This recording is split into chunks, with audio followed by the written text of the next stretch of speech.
Good morning. Picking back up in the book of Exodus, chapter 14, let's pray. Teach us your way, O Lord, that we may walk in your truth. Then the Lord said to Moses, "Tell the people of Israel to turn back and encamp in front of Pi-hahiroth, between Migdol and the sea, in front of Baal-zephon. You shall camp facing it by the sea. For Pharaoh will say of the people of Israel, they are wandering in the land.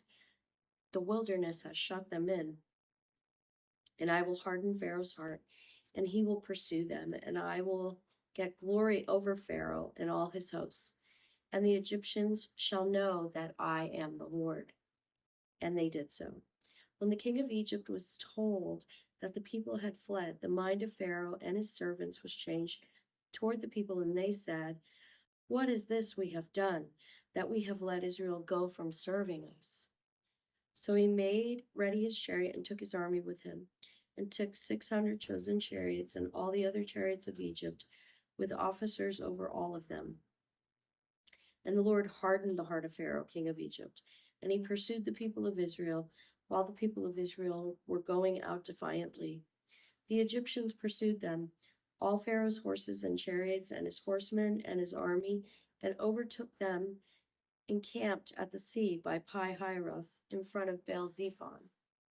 When Pharaoh drew near, the people of Israel lifted up their eyes, and behold, the Egyptians were marching after them, and they feared greatly. And the people of Israel cried out to the Lord.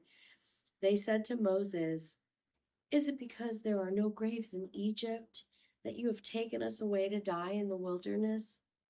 What have you done to us in bringing us out of Egypt? Is not this what we said to you in Egypt? Leave us alone, that we may serve the Egyptians? For it would have been better for us to serve the Egyptians than to die in the wilderness." And Moses said to the people, "Fear not, stand firm, and see the salvation of the Lord, which he will work for you today. For the Egyptians whom you see today, you shall never see again. The Lord will fight for you, and you have only to be silent."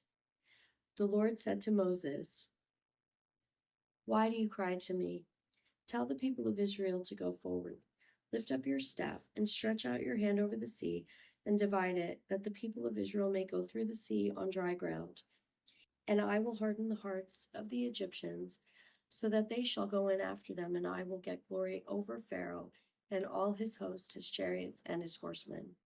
And the Egyptians shall know that I am the Lord, when I have gotten glory over Pharaoh, his chariots, and his horsemen."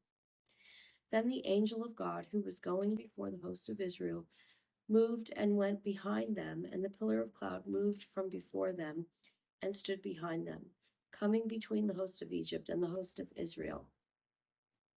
And there was the cloud in the darkness, and it lit up the night, without one coming near the other all night.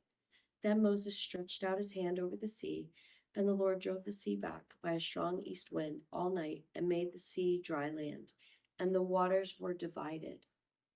And the people of Israel went into the midst of the sea on dry ground, the waters being a wall to them on their right hand and on their left. The Egyptians pursued and went in after them into the midst of the sea, all Pharaoh's horses, his chariots, and his horsemen.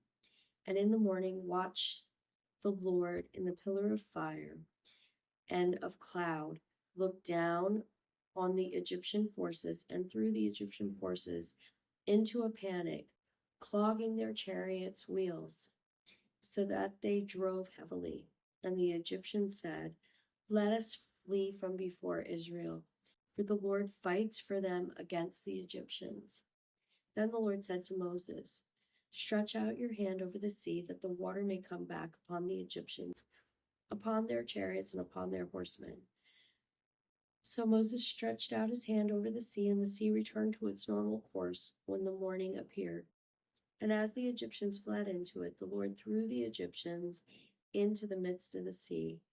The waters returned and covered the chariots and the horsemen, all of the host of Pharaoh that had followed them into the sea. Not one of them remained. But the people of Israel walked on dry ground through the sea, the waters being a wall to them on their right hand and on their left. Thus the Lord saved Israel that day from the hand of the Egyptians, and Israel saw the Egyptians dead on the seashore. Israel saw the great power that the Lord used against the Egyptians. So the people feared the Lord, and they believed in the Lord and in his servant Moses. May God bless the reading of his word.